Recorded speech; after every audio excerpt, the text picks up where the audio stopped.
Hi, I'm Mark. In this video, I'm going to show you how to replace the wheel assembly gears on your lawnmower.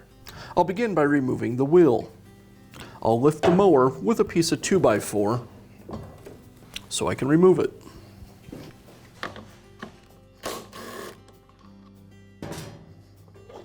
With the wheel removed, I have access to the drive gears.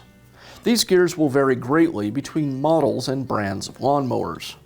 On the wheel, sometimes the gear will be mounted on the hub, as it is on mine.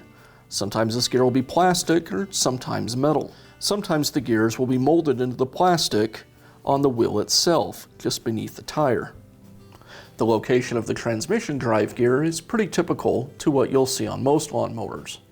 However, the assembly itself may change, as far as how it's secured, washers, and the clutch assembly.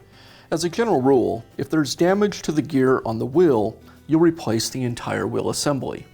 In some cases, you'll find that the gear itself is replaceable without replacing the wheel, but that tends to be more rare. The transmission drive gear on my lawnmower is secured with a retaining ring.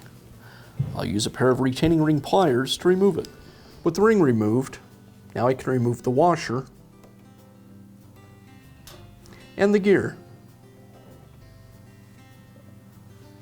On your lawnmower, you may have to remove the wheel clutch assembly as part of removing the gear. If you do, it's important to keep track of the order of each of the parts. That tends to be the hardest part of reassembling one of these assemblies, is just getting the parts in the right order. Now I can install the new gear. I'll reinstall the washer and secure it with the retaining ring.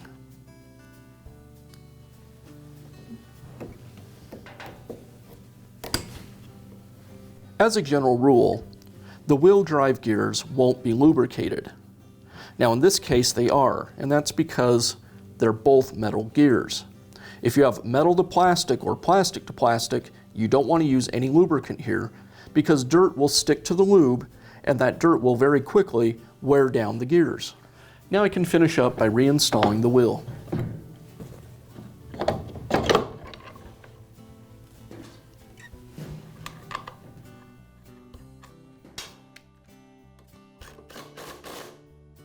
And I would do this repair on the other side as needed.